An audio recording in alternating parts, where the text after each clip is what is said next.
Hi hello friends, welcome back to our channel. ಎಲ್ಲರೂ ಹೇಗಿದ್ರೆ ಎಲ್ಲರೂ ಆರಾಮಾಗಿದ್ರೆ ಅಂತ ಅಂದ್ಕೊಳ್ತಾ ಇದ್ದೀನಿ. ಈ ವ್ಲಾಗ್ ಬಂದು ಇವತ್ತಿನ ವ್ಲಾಗ್ ಅಮಾವಾಸ್ಯೆ ದಿನದ ವ್ಲಾಗು. ಸೊ ನಮ್ಮ ಮನೇಲಿ ಯಾವ ಥರ ಪೂಜೆ ಮಾಡಿದ್ದೀವಿ ಅನ್ನೋದನ್ನು ಈ ವಿಡಿಯೋದಲ್ಲಿ ನಾನು ತೋರಿಸ್ತಾ ಇದ್ದೀನಿ. ಹಾಗೆ ಫ್ರೆಂಡ್ಸ್, ಯಾರೆಲ್ಲ ವಿಡಿಯೋನ ಸಬ್ಸ್ಕ್ರೈಬ್ ಮಾಡದೆ ನೋಡ್ತಾ ಇದ್ರು ದಯವಿಟ್ಟು ಸಬ್ಸ್ಕ್ರೈಬ್ ಮಾಡ್ಕೊಂಡು ನೋಡಿ. ನಿಮಗೆ ಈ ವಿಡಿಯೋ ಇಷ್ಟ ಆದರೆ ಒಂದು ಲೈಕ್ ಮಾಡಿ, ಶೇರ್ ಮಾಡಿ, ಕಾಮೆಂಟ್ ಮಾಡಿ. ಈ ಚಾನಲ್ ಬಂದು ವ್ಲಾಗ್ಸ್ ಆಗಿರುತ್ತೆ, ಮತ್ತು ಸ್ಟೋರಿ ವಿಡಿಯೋಸ್ ಆಗಿರುತ್ತೆ, ಮತ್ತು ಟಿಪ್ಸ್ ವಿಡಿಯೋಸ್ ಎಲ್ಲ ಕೂಡ ಇದರಲ್ಲಿ ಇನ್ಕ್ಲೂಡ್ ಆಗಿರುತ್ತೆ. ಸೊ ಒಂದು ಸಲ ನೀವು ಇದನ್ನು ಪೂರ್ತಿಯಾಗಿ ನೋಡಿ. ಹಾಗೆ ಚಾನಲಲ್ಲೂ ಕೂಡ ಹೋಗಿ ನೋಡಿ, ತುಂಬ ವಿಡಿಯೋಸ್ ಎಲ್ಲ ಇದ್ದಾವೆ. ಸೊ ಸಪೋರ್ಟ್ ಮಾಡಿ. ಹಾಗೆ ಇವಾಗ ಒಲೆ ಹಚ್ಚೋಣ ಅಂತ ಹೇಳಿಬಿಟ್ಟು ಬಂದಿದ್ದೀನಿ. ಇಲ್ಲಿ ಮನೆ ಒಳಗಡೆ ಒಲೆ ಇರೋದು ಆಯಿತಾ. ಅಂದರೆ ಡೈಲಿ ವೀಡಿಯೋಸ್ ನೋಡೋದ್ರಲ್ಲಿ ಗೊತ್ತಿರುತ್ತೆ, ಇವಾಗೇನಾದ್ರು ಬಂದು ನೋಡೋಂಥದ್ದು ಗೊತ್ತಿರಲ್ಲ, ಹಾಗಾಗಿ ಹೇಳ್ತಾ ಇದ್ದೀನಿ. ಇವಾಗ ಒಲೆನ ಕ್ಲೀನ್ ಮಾಡಬೇಕು. ಅಂದರೆ ನಿನ್ನೆ ಹಚ್ಚಿರೋಂಥ ಒಲೆ ಇರುತ್ತಲ್ವ, ಬೂದಿ, ಅದನ್ನೆಲ್ಲ ಕೂಡ ತೆಗೆದು ಮತ್ತೆ ಈಗ ಒಲೆ ಹಚ್ತೀವಿ. ನೆಕ್ಸ್ಟ್ ಡೇನೇ ಇದನ್ನು ಕ್ಲೀನ್ ಮಾಡೋದು. ನೋಡಿ, ಅಲ್ಲಿ ದೊಡ್ಡ ಹುಳ ಬಂದುಬಿಡ್ತು. ಒಂದೇ ಸಲ ಭಯ ಆಯಿತು. ಅದಾದಮೇಲೆ ಅದನ್ನು ಅಂದರೆ ಮಕ್ಕಳೆಲ್ಲ ಮಲ್ಕೊಂಡಿದ್ರು, ಏನಾದ್ರು ಕಿವಿಲಿ ಹೋಗಿಬಿಟ್ರೆ ಹೆಂಗೆ ಅನ್ನೋದು ಒಂದು ಭಯ. ಹಾಗಾಗಿ ಅದನ್ನು ಹೊಡೆದು ಬೆಳಗ್ಗೆನೇ ಅಮಾವಾಸ್ಯೆ ಬಲಿಗೆ ಕೊಟ್ಟಿದ್ದಾಯಿತು. ಏನು ಮಾಡೋದಕ್ಕಾಗುತ್ತೆ ಹೇಳಿ, ನಮಗೂ ಕೂಡ ಸ್ವಲ್ಪ ಭಯ ಇರುತ್ತೆ. ನನಗಿಷ್ಟು ಚಿಕ್ಕ ಚಿಕ್ಕ ಒಂದು ಹುಳ ಕಂಡ್ರೂ ಕೂಡ ಭಯ ಪಡ್ತೀನಿ. ಬಟ್ ಇವಾಗ ಅದು ನೋಡಿದ ತಕ್ಷಣ ಒಂಥರ ಭಯ ಅನಿಸ್ತು. ಆದರೂ ಕೂಡ ಹೆಂಗೋ ಮಾಡಿ ಅದನ್ನು ಸಾಯಿಸಿದ್ದಾಯಿತು. ಈಗ ಅದನ್ನು ಮತ್ತೆ ತೆಗೆದು ಹೊರಗಡೆ ಹಾಕಬೇಕು. ಚಿಕ್ಕ ಚಿಕ್ಕ ಒಂದು ಜಿರಳೆಗೆ ಕೂಡ ಹೆದರ್ತೀವಿ ಹೆಣ್ಮಕ್ಳು. ಎಷ್ಟು ಸ್ಟ್ರಾಂಗ್ ಆಗಿದ್ದೀವಿ ಅಂತಂದು ಹೊರಗಡೆ ತೋರಿಸ್ಕೊಂಡ್ರು ಕೂಡ ಅಷ್ಟು ಸ್ಟ್ರಾಂಗಾಗಿ ಇರಲ್ಲ, ಏನು ಮಾಡೋದಕ್ಕಾಗಲ್ಲ. ಸೊ ಇದೆಲ್ಲ ಕೂಡ ನಾರ್ಮಲ್ಲು. ಇವಾಗ ಇದನ್ನೆಲ್ಲ ತೆಗೆದ್ಬಿಟ್ಟು ಈಗ ಒಲೆ ಹಚ್ಚಬೇಕು. ಹಾಗೆ ಇಲ್ಲಿ ಹೊರಗಡೆ ಕೂಡ ಮಳೆ ಬರ್ತಾಯಿತ್ತು ಲೈಟಾಗಿ ಬೆಳಗ್ಗೆನೆ. ಹಾಗೆ ಮತ್ತು ಇವಾಗ ಅಮ್ಮ ಎಲ್ಲ ನೀರು ತುಂಬ್ತಾಯಿದ್ರು. ಬೆಳಗ್ಗೆನೇ ನೀರು ಬಿಟ್ಟಿದ್ದಾರೆ. ಇವಾಗ ಟೈಮ್ ಬಂದುಬಿಟ್ಟು ಒಂದು 6-6:30 ಆಗ್ತಾಯಿತ್ತು. ನೀರು ಬೇರೆ ಬಿಟ್ಟಿದ್ರು. ಸೊ ಅಮ್ಮ ನೀರು ತುಂಬ್ತಾ ಇದ್ದಾರೆ. ಮನೆ ಮುಂದೆನೇ ನಲ್ಲಿ ಇದ್ದಾವೆ. ಇಲ್ಲೆಲ್ಲ ಡೈಲಿ ಒಂದು ಸಲ ಇಲ್ಲಾಂದರೆ 2 ಸಲ ನೀರು ಬಿಡ್ತಾರೆ. ಈಗ ಬೆಳಗ್ಗೆ ಮತ್ತು ಸಂಜೆ ಈ ಥರ ಬಿಡ್ತಾರೆ. ಕೆಲವೊಂದು ಸಲ ಬೆಳಗ್ಗೆ ಒಂದು ಟೈಮ್ ಬಿಟ್ಬಿಟ್ಟು ಬಂದ್ ಮಾಡಿಬಿಡ್ತಾರೆ. ಹಾಗಾಗಿ ನೀರೆಲ್ಲ ಹಾಕ್ತಾಯಿದ್ದಾರೆ. ಮತ್ತು ಅಂಗಳದಲ್ಲಿ ಸ್ವಲ್ಪ ನೀರು ಹಾಕಿರಲಿಲ್ಲ, ಹಾಗಾಗಿ ಅಲ್ಲೂ ಕೂಡ ನೀರು ಹಾಕಿದ್ರು. ಹಾಗೆ ಇವಾಗ ಟಬ್ಬಲ್ಲೆಲ್ಲ ನೀರು ತುಂಬಿಸಿಟ್ಬಿಟ್ಟು ಮತ್ತು ಮನೆ ಒಳಗಡೆ ಎಷ್ಟು ಬೇಕೋ ಅಷ್ಟು ನೀರು ತುಂಬಿಸಿಟ್ಕೊಂಡ್ರೆ ಮುಗಿದೋಯ್ತು. ಸಂಜೆ ಬರದೇ ಇದ್ದರೂ ಕೂಡ ನಡೆಯುತ್ತೆ. ಅಕಸ್ಮಾತ್ ತುಂಬಿಸಿಡಲಿಲ್ಲ ಅಂದರೆ ಮುಗಿದೋಯ್ತು ಕತೆ. ಹಾಗೆ ಇಲ್ಲಿ ನೋಡ್ತಾ ಇದ್ರಲ್ಲ, ಮಲ್ಕೊಂಡಿದ್ದಾರೆ. ನನ್ನ ಮಗ ಮಲ್ಕೊಂಡಿದ್ದಾನೇನೋ ಅಂತ ಹೇಳಿ ಹೋಗಿ ನೋಡಿದರೆ ಇನ್ನು ಮಲ್ಕೊಂಡಿಲ್ಲ, ಅವನು ಎದ್ದು ನೋಡ್ತಾ ಇದ್ದಾನೆ, ಆ್ಯಕ್ಟಿಂಗ್ ಮಾಡ್ತಾ ಇದ್ದಾನೆ. ಆಮೇಲೆ ನೋಡಿ ಹೆಂಗೆ ಎದ್ದು ಫುಲ್ ಆರ್ಭಟ. ಒಂದು ಏನಂದರೆ ಅವನು ಈ ಥರ ಜರ್ಕಿನ್ ಆಗಲಿ ಸ್ವೆಟರ್ ಆಗಲಿ ಅವ್ನಿಗೆ ಇಷ್ಟ ಆಗಲ್ಲ. ನಿನ್ನೆ ಏನೋ ನಾನು ಬಲವಂತ ಮಾಡಿ ಸ್ವಲ್ಪ ನೈಸ್ ಹೊಡೆದು, ಇಲ್ಲಪ್ಪ ಹಾಕ್ಕೋ ಹುಷಾರಿಲ್ದಂಗೆ ಆಗಿಬಿಡುತ್ತೆ ಗಾಳಿಗಂತ ಹೇಳಿದ್ದಕ್ಕೆ ಸರಿ ಅಂತ ಹಾಕ್ಕೊಂಡ. ಇವಾಗ ಬೆಳಗ್ಗೆ ಆಯ್ತಲ್ಲ, ಸೊ ಅದನ್ನು ಫಸ್ಟು ತೆಗ್ದಾಕಬೇಕು. ನೋಡಿ ಫಸ್ಟು ತೆಗ್ದಾಕ್ತಾ ಇದ್ದಾನೆ. ಯಾವಾಗ ತೆಗ್ದಾಕ್ತೀನೋ ಅಂತ ಹೇಳಿ ವೆಯ್ಟ್ ಮಾಡ್ತಾಯಿದ್ದ. ಇವಾಗ ಫಸ್ಟ್ ಅದನ್ನ ತೆಗ್ದಾಕೋದೇ ಅವ್ನ ಕೆಲಸ. ನೋಡಿ ಯಾವ ಒಂದು ರಭಸದಲ್ಲಿ ತೆಗೀತಿದ್ದಾನೆ. ಸೇಮ್ ನನ್ನ ಮಗಳು ಹಾಗೇನೆ. ಅವಳು ಕೂಡ ಹಾಕೊಳ್ಳೋದಕ್ಕೆ ಅಷ್ಟು ಇಷ್ಟಪಡಲ್ಲ. ನಾನೇನೋ ಬಲವಂತ ಮಾಡ್ತೀನಿ ಮತ್ತು ಏನು ಬೈತೀನಿ ಅನ್ನೋ ಒಂದು ಕಾರಣಕ್ಕೆ ಹಾಕ್ಕೊತಾರೆ. ಇವ್ರಿಗೇನಂದ್ರೆ ಸ್ವಲ್ಪ ಶೀತ ಆಯಿತು ಅಂದರೆ ಮುಗ್ದೋಯ್ತು. ಶೀತದ ಜೊತೆ ಕೆಮ್ಮು, ಕೆಮ್ಮಿನ ಜೊತೆ ಜ್ವರ, ಹಿಂಗೆ ಬಂದುಬಿಡುತ್ತೆ. ಅದೊಂದು ಸ್ವಲ್ಪ ಭಯ ನನಗೆ. ಮತ್ತು ಹುಷಾರಿಲ್ಲ ಅಂದರೆ ಹಾಸ್ಪಿಟಲ್ಗೆ ಬರೋಲ್ಲ, ಇಂಜೆಕ್ಷನ್ ಮಾಡಿಸ್ಕೊಳಲ್ಲ, ಟ್ಯಾಬ್ಲೆಟ್ ತೊಗೊಳಲ್ಲ, ಶಿರಪ್ ಹಾಕ್ಕೊಳಲ್ಲ. ಹಾಗಿದ್ರೆ ಹೆಂಗೆ ಹುಷಾರಾಗುತ್ತೆ ಅಲ್ವಾ? ಸೊ ಅದನ್ನೆಲ್ಲ ಯೋಚನೆ ಮಾಡಿ ಬೈದರೂ ಚಿಂತೆ ಇಲ್ಲ ಅಂದ್ಬಿಟ್ಟು ನಾನು ಬೈದಾಗಲಿ ಅವ್ರಿಗೆ ಹಾಕ್ಸ್ತೀನಿ.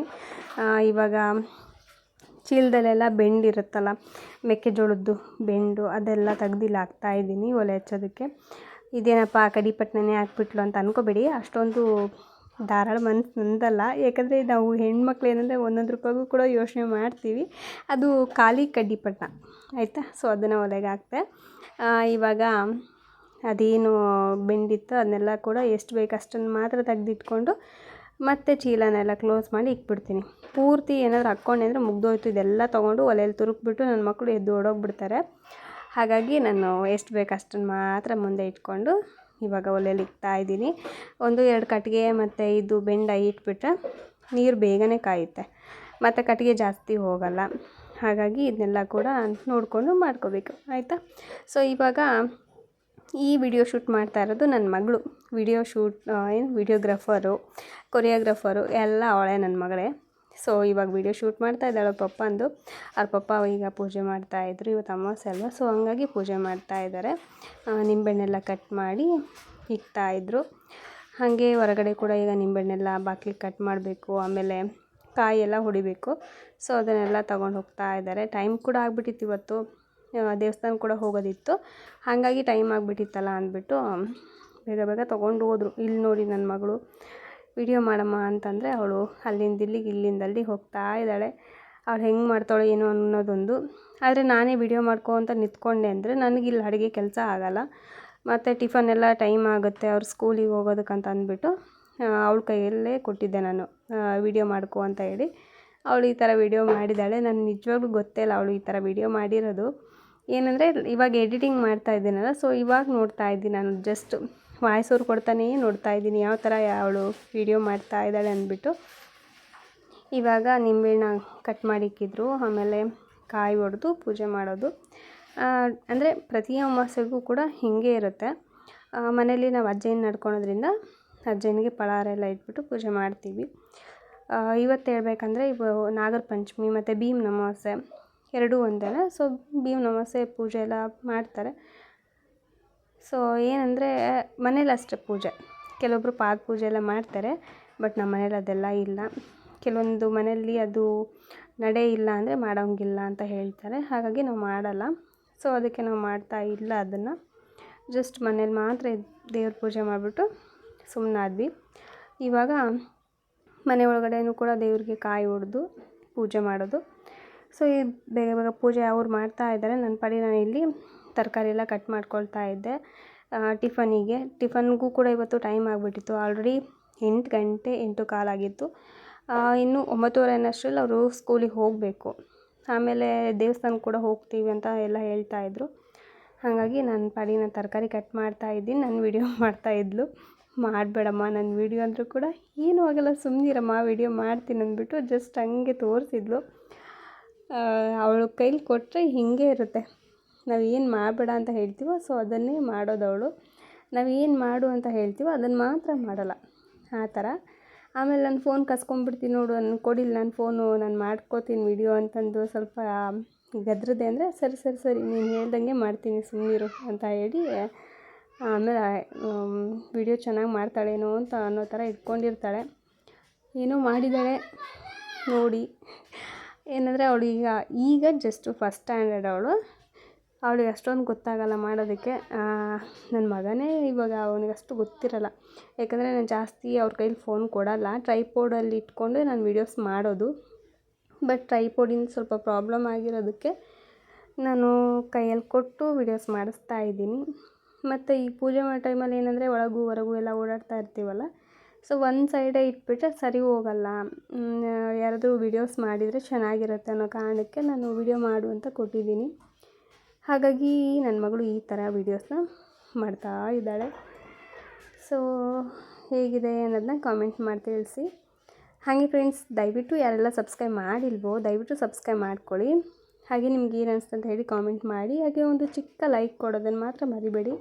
ಒಂದು ಚಿಕ್ಕ ಲೈಕ್ ನಮಗೆ ತುಂಬಾ ಒಂದು ಒಳ್ಳೆ ಅನುಕೂಲ ಮತ್ತು ಮಾಡಿಕೊಡುತ್ತೆ. ಹಾಗೆ ನಮ್ಮ ಚಾನಲ್ ಇನ್ನು ಮುಂದೆ ಗ್ರೋ ಆಗೋದಕ್ಕೆ ಒಳ್ಳೆ ಸ್ಟೆಪ್ ಸಿಗುತ್ತೆ ನಮಗೆ. ದಯವಿಟ್ಟು ಒಂದು ಲೈಕ್ ಕೊಟ್ಬಿಡಿ ಆಯಿತಾ. ಸೊ ಇವಾಗ ನಮ್ಮ ಮನೆಯವರು ಪೂಜೆ ಮಾಡ್ತಾ ಇದ್ದಾರೆ. ಪೂಜೆ ಕಂಪ್ಲೀಟ್ ಆಗೋಷ್ಟರಲ್ಲಿ ನಾನು ಟಿಫನ್ನೆಲ್ಲ ರೆಡಿ ಮಾಡ್ಕೋಬೇಕು. ಟಿಫನ್ನೆಲ್ಲ ರೆಡಿ ಮಾಡಿದೆ ಅಂದರೆ ಅವ್ರು ಟಿಫನ್ ತಿನ್ನಿಸಿ ಮತ್ತು ಸ್ಕೂಲಿಗೆ ಕಳಿಸೋದು, ಇಲ್ಲಾಂದರೆ ದೇವಸ್ಥಾನಕ್ಕೆಲ್ಲ ಹೋಗೋದೆಲ್ಲ ಮಾಡ್ಕೊತಾರೆ. ಇವತ್ತು ಟಿಫನ್ ಕೂಡ ಲೇಟ್ ಆಗ್ತಾನೇ ಇದೆ. ಪರವಾಗಿಲ್ಲ, ಏನಂದರೆ ಸ್ಕೂಲ್ ಇಲ್ಲೇ ನಿಯರ್ ಇದೆ. ನಮ್ಮ ಮನೆಯಿಂದ ಜಸ್ಟ್ ಒಂದು ನಡ್ಕೊಂಡೋದ್ರೆ ಒಂದು 5 ನಿಮಿಷ ಸ್ಕೂಲ್ ಹತ್ರ ಹೋಗೋದಕ್ಕೆ, ಅಲ್ಲಿಂದ ಬರೋದಕ್ಕೆ ಒಂದು 5 ನಿಮಿಷ, ಇಲ್ಲ ನಿಧಾನಕ್ಕೆ ಹೋಗಿ ಅಂದರೂ ಒಂದು 10 ನಿಮಿಷ ಆಗುತ್ತೆ ಅಷ್ಟೇ. ಹಾಗಾಗಿ ಪರವಾಗಿಲ್ಲ ಅಂದ್ಬಿಟ್ಟು, ಮತ್ತು ಗಾಡೀಲಿ ಬೇರೆ ಹೋಗ್ತಾರೆ, ಅವ್ರ ಪಪ್ಪನೇ ಕರ್ಕೊಂಡೋಗಿ ಬಿಟ್ಟು ಬರೋದ್ರಿಂದ ಸರಿ ಆಯಿತು ಇನ್ನೇನು ಅಂತ ಅಂದ್ಬಿಟ್ಟು ನಾನು ನಿಧಾನಕ್ಕೆ ಮಾಡ್ಕೊಳ್ತಾ ಇದ್ದೆ. ಇಲ್ಲಿ ಅಮ್ಮ ಅಜಯ್ಗೆ ತಲೆ ಬಾಚ್ತಾ ಇದ್ದಾರೆ ನನ್ನ ಮಗನಿಗೆ. ಅವನು ನನ್ನ ಕೈಲಿ ಬಾಚಿಸ್ಕೊಳಲ್ಲ, ಎಣ್ಣೆ ಹಚ್ತೀವಿ ಅಂದರೂ ಕೂಡ ಹಚ್ಚಿಸ್ಕೊಳಲ್ಲ. ಬಟ್ ಇವಾಗ ಅಮ್ಮ ಎಣ್ಣೆ ಹಚ್ಚಿ ತಲೆ ಬಾಚ್ತಾ ಇರೋದ್ರಿಂದ ಸುಮ್ಮನೆ ಕೂತ್ಕೊಂಡು ತಲೆ ಬಾಚಿಸ್ಕೊಳ್ತಾ ಇದ್ದಾನೆ. ನಾನು ಹಚ್ಚೋಕೆ ಹೋಗಿದ್ರೆ ಅಮ್ಮ ಹಚ್ಬಿಡ, ಕೈ ಉರಿಯುತ್ತೆ ಕಾಲು ಉರಿಯುತ್ತೆ ಅಂತ ಹೇಳ್ತಾ ಇದ್ದ. ಏನೋ ಒಂದು ರೀಸನ್ ಇಟ್ಕೊಂಡ್ಬಿಟ್ಟಿದ್ದಾನೆ, ಎಣ್ಣೆ ತಲೆಗೆ ಹಚ್ಚಿದೆ ಅಂದರೆ ಕೈ ಉರಿಯುತ್ತೆ ನನಗೆ ಹಚ್ಬೇಡ. ಸೊ ಈ ಥರ ಹೇಳ್ತಾನೆ. ಇದೇನೋ ಉಲ್ಟಾ ಹೇಳ್ತೀಯ, ಎಣ್ಣೆ ಹಚ್ಚಿದ್ರೆ ಕೈ ಕಾಲು ಕಣ್ಣು ಎಲ್ಲ ತಂಪಾಗುತ್ತೆ, ಸೊ ನೀನು ಉಲ್ಟಾ ಹೇಳ್ತೀಯಲ್ಲ ಅಂತಂದು ಹೇಳ್ತಾ ಇದ್ದೆ. ಸೊ ಫೈನಲಿ ಪೂಜೆ ಕೂಡ ಕಂಪ್ಲೀಟ್ ಆಯಿತು. ಇವತ್ತಿನ ಅಮಾವಾಸ್ಯೆ ಪೂಜೆ ಇದು. ಸೊ ಈಗ ಇದನ್ನು ಮುಗಿಸ್ಕೊಂಡು ಅದಾದಮೇಲೆ ನಾನು ಈಗ ಟಿಫನ್ ಮಾಡಬೇಕು. ನನ್ನ ಮಗಳು ನೋಡಿ ಇವತ್ತು ಚುಡಿ ಹಾಕ್ಕೊಂಡು ದೊಡ್ಡ ಹುಡುಗಿ ಥರ ಕಾಣಿಸ್ತಾ ಇದ್ದಾಳೆ. ಹಾಗೆ ಹೊರಗಡೆ ಕೂಡ ಈ ಥರ ಇದೆ. ಸಿಂಪಲ್ಲಾಗಿ ಇವತ್ತು ಕಂಪ್ಲೀಟ್ ಮಾಡಿದ್ದಾಯಿತು. ಸೊ ಕಂಪ್ಲೀಟ್ ಮಾಡಿದ್ದಾದಮೇಲೆ ಇನ್ನೇನು ಕೆಲಸ, ಒಳಗಡೆ ಬೇಗ ಬೇಗ ಹೋಗಬೇಕು, ಅಡುಗೆ ಕೆಲಸನ ಕಂಪ್ಲೀಟ್ ಮಾಡ್ಕೋಬೇಕು. ಮತ್ತು ಲಂಚ್ ಬಾಕ್ಸ್ ಎಲ್ಲ ಪ್ಯಾಕ್ ಮಾಡೋದಿದೆ. ಮತ್ತು ಅವರಿಗೆ ಟಿಫನ್ ಇನ್ನೂ ಮಾಡಿಸೋದಿದೆ. ಅವ್ರ ಕೈಲೇ ಕೊಟ್ಟೆ ಅಂದರೆ ಮುಗ್ದೋಯ್ತು. ಇವತ್ತು ಸ್ಕೂಲಿಗೆ ಹೋಗಲ್ಲ ಅವರು. ಅವ್ರ ಕೈಲಿ ಕೊಟ್ಟು ಕೂರಿಸ್ದೆ ಅಂದರೆ ಜಸ್ಟ್ ಒಂದು 5 ನಿಮಿಷಕ್ಕೆ ಮತ್ತೆ ಹೋಗಿ ಡ್ರೆಸ್ ಚೇಂಜ್ ಮಾಡ್ಕೊಂಬಂದ್ಲು. ಇವಾಗ ಟಿಫನ್ ಮಾಡೋದಕ್ಕೆ ಇಟ್ಟಿದ್ದೀನಿ. ಟಿಫನ್ ಇವತ್ತು ಚಿತ್ರಾನ್ನ ಮಾಡೋಣ ಅಂದ್ಕೊಂಡೆ. ಚಿತ್ರಾನ್ನ ಮಾಡ್ತೀನಿ ಅನ್ನೋದಕ್ಕೆ ಇಬ್ಬರೂ ಕೂಡ ಒಪ್ಕೊಂಡ್ರು. ಇದು ಒಂದಕ್ಕೆ ಮಾತ್ರ ಇಬ್ಬರೂ ಒಪ್ಕೊಳ್ತಾರೆ, ಮತ್ತು ಪುಳಿಯೋಗರೆಗೆ. ಸೊ ಇವೆರಡಕ್ಕೆ ಮಾತ್ರ ಒಪ್ಕೊಳ್ತಾರೆ. ಬೇರೆ ತಿಂಡಿ ಮಾಡಿದೆ ಅಂದರೆ ಬೇಡ ಬೇಡ ಅನ್ನೋ ಆನ್ಸರೇ ಬರುತ್ತೆ ಅವ್ರ ಬಾಯಲ್ಲಿ. ಇವತ್ತು ಇದನ್ನು ಒಪ್ಕೊಂಡಿದ್ದು ನನಗೆ ಖುಷಿನೇ ಆಯಿತು. ಯಾಕಂದರೆ ಟೈಮ್ ಕೂಡ ಆಗೋಗಿತ್ತು. ಮತ್ತು ಬೇರೆ ಮಾಡಿಕೊಡಂದ್ರು ಕೂಡ ನನ್ನ ಕೈಲಿ ಆಗ್ತಾ ಇರಲಿಲ್ಲ. ಟೈಮ್ ಆಗಿಬಿಟ್ಟಿದೆ, ಇದೆಲ್ಲ ಮಾಡೋದಕ್ಕಾಗಲ್ಲ ಅಂದ್ಕೊಂಡು ಸುಮ್ಮನೆ ಇದ್ದೆ. ಸರಿ ಇನ್ನೇನು ಒಪ್ಕೊಂಡ್ರಲ್ಲ, ಹ್ಯಾಪಿಯಾಗಿ ಚಿತ್ರಾನ್ನ ಮಾಡ್ತಾಯಿದ್ದೀನಿ. ನಾರ್ಮಲಾಗಿ ಅದೇ ಟೊಮೆಟೊ ಚಿತ್ರಾನ್ನ ಮಾಡ್ತೀವಲ್ವ ಮನೆಯಲ್ಲೆಲ್ಲ, ಸೊ ಅದನ್ನೇ ಮಾಡ್ತಾ ಇರೋದು. ಕಡಲೆಬೇಳೆ, ಉದ್ದಿನಬೇಳೆ, ಸಾಸಿವೆ, ಆಮೇಲೆ ಕರಿಬೇವಿನ ಸೊಪ್ಪು ಹಾಕಿಲ್ಲ. ಕರಿಬೇವಿನ ಸೊಪ್ಪು ಇರಲಿಲ್ಲ, ಹಾಗಾಗಿ ಹಾಕಲಿಲ್ಲ. ಈರುಳ್ಳಿ, ಹಸಿಮೆಣ್ಸಿನ್ಕಾಯಿ ಹಾಕಿದ್ದೀನಿ. ಮತ್ತು ಟೊಮೆಟೊ ಎಲ್ಲ ಹಾಕ್ಬಿಟ್ಟು ಚೆನ್ನಾಗಿ ಗೊಜ್ಜು ಮಾಡಿ ಚಿತ್ರಾನ್ನ ಮಾಡಿ ಅವ್ರಿಗೆ ತಿನ್ನಿಸಿದ್ದಾಯಿತು. ತಿನ್ನಿಸಿ ಲಂಚ್ ಬಾಕ್ಸ್ ಕಟ್ಟಿದ್ದಾಯಿತು. ಈಗ ನನ್ನ ಮಗಳು ಲಂಚ್ ಬಾಕ್ಸು ಅವಳು ತೊಗೊಂಡು ಹೊರಗಡೆ ಹೋಗ್ತಾ ಇದ್ದಾಳೆ. ಅವ್ರ ಪಪ್ಪನ ಗಾಡಿಯಲ್ಲಿ ನಿಂತಿರುತ್ತೆ. ಸೊ ಅಲ್ಲಿ ಹೋಗಿ ವೆಯ್ಟ್ ಮಾಡ್ತಾ ಇರ್ತಾಳೆ, ಯಾವಾಗ ಬರ್ತಾರೆ ಇವರು, ಯಾವಾಗ ಕರ್ಕೊಂಡು ಹೋಗ್ತಾರೆ ನನ್ನ ಅಂತಂದು. ಯಾಕಂದರೆ ಫ್ರೆಂಡ್ಸ್ ಎಲ್ಲ ಬಂದಿರ್ತಾರೆ. ಸೊ ಅಲ್ಲಿ ಹೋಗಿಬಿಟ್ಟು ಆಟ ಆಡೋದು ಎಲ್ಲ ಇರುತ್ತಲ್ವ, ಹಾಗಾಗಿ. ಸೊ ಈಗ ಅವರಿಬ್ಬರು ಕೂಡ ಬಂದರು. ಈಗ ಹೋಗಬೇಕು. ನನ್ನ ಮಗಳು ಅಲ್ಲಿ ನಿಂತ್ಕೊಂಡು ಯೋಚನೆ ಮಾಡ್ತಾ ಇದ್ದಾಳೆ. ಬೆಳಗ್ಗಿಂದನೂ ಕೂಡ ಬೈಸ್ಕೊಳ್ತಾನೆ ಇದ್ದಾಳೆ ಅವಳು. ಸೊ ಹೇಳ್ತಾ ಇದ್ಲು, ನನ್ನ ಬ್ಯಾಗ್ ಕಿತ್ತೋಗಿದೆ ನೋಡಿ ಇಲ್ಲಿ ಅಂತ ಹೇಳಿ. ಅಂದರೆ ಇವತ್ತು ಅವ್ರ ಅಣ್ಣಂಗೆ ಹೊಸ ಲಂಚ್ ಬ್ಯಾಗ್ ಕೊಟ್ಟಿದ್ದೆ. ಸೊ ಹಾಗಾಗಿ ನನಗೂ ಕೂಡ ಹೊಸ ಬ್ಯಾಗ್ ಕೊಡು, ಅಂದರೆ ಒಂದು ಎಕ್ಸ್ಟ್ರಾ ಯಾವಾಗಲೂ ಕೂಡ ತೊಗೊಂಬಂದು ಇಟ್ಟಿರ್ತೀವಿ. ಹಾಗಾಗಿ ನನಗೆ ಹೊಸ ಬ್ಯಾಗ್ ಕೊಡು. ಅವನಿಗೆ ಹೊಸ ಲಂಚ್ ಬಾಕ್ಸ್ ಕೊಟ್ಟಿಯಲ್ಲ, ಸೊ ನಂಗೆ ಹೊಸ ಬ್ಯಾಗ್ ಕೊಡು. ಬ್ಯಾಗ್ ಏನೂ ಆಗಿಲ್ಲ, ಸ್ವಲ್ಪ ಒಳಗಡೆ ಬಟ್ಟೆ ಅನ್ನೋದು ಕಟ್ಟಾಗಿತ್ತು. ಜಸ್ಟ್ ಕೈಯಲ್ಲಿ ಹೊಲಿಗೆ ಹಾಕಿದ್ರೇ ಚೆನ್ನಾಗಿದೆ. ಹಂಗಾಗಿ ನಾನು ಬೇಡ ಕೊಡಲ್ಲ ಅಂತ ನಾನು, ಅವಳು ಕೊಡು ಅಂತ ಅವಳು. ಆಮೇಲೆ ಅವ್ರ ಪಪ್ಪ ಏನೋ ಹೇಳಿದ್ದಕ್ಕೆ ಸರಿ ಅಂತ ಹೇಳಿ ಸುಧಾರಿಸ್ಕೊಂಡು ಹೋಗ್ತಾ ಇದ್ದಾಳೆ. ನನ್ನ ಮಾತಿಗೆ ಅವಳು ಕೇಳಲ್ಲ. ಅವ್ರ ಪಪ್ಪ ಏನೇ ಹೇಳಿದ್ರು ಕೂಡ ಕೇಳ್ತಾಳೆ. ಸೊ ಅವ್ರ ಪಪ್ಪ ಹೇಳಿದ್ದಕ್ಕೆ ಸರಿ ಅಂತ ಹೇಳಿ ಒಪ್ಕೊಂಡು ಇವಾಗ ಸ್ಕೂಲ್ ಕಡೆ ಹೋಗ್ತಾ ಇದ್ದಾರೆ. ಸೊ ಇಷ್ಟೇ ಫ್ರೆಂಡ್ಸ್ ಇವತ್ತಿನ ಒಂದು ವಿಡಿಯೋ. ನಿಮಗೆ ಈ ವಿಡಿಯೋ ಇಷ್ಟ ಆದರೆ ಒಂದು ಲೈಕ್ ಮಾಡಿ, ಶೇರ್ ಮಾಡಿ, ಕಾಮೆಂಟ್ ಮಾಡಿ. ಹಾಗೆ ಸಬ್ಸ್ಕ್ರೈಬ್ ಮಾಡಿದ್ರೆ ನೋಡ್ತಾ ಇದ್ದರೆ ದಯವಿಟ್ಟು ಸಬ್ಸ್ಕ್ರೈಬ್ ಮಾಡ್ಕೊಂಡು ನೋಡಿ. ನಾಳಿನ ವಿಡಿಯೋದಲ್ಲಿ ಮತ್ತೆ ಸಿಗೋಣ. ಅಲ್ಲಿವರೆಗೂ keep watching my channel. Have a nice day friends. Bye.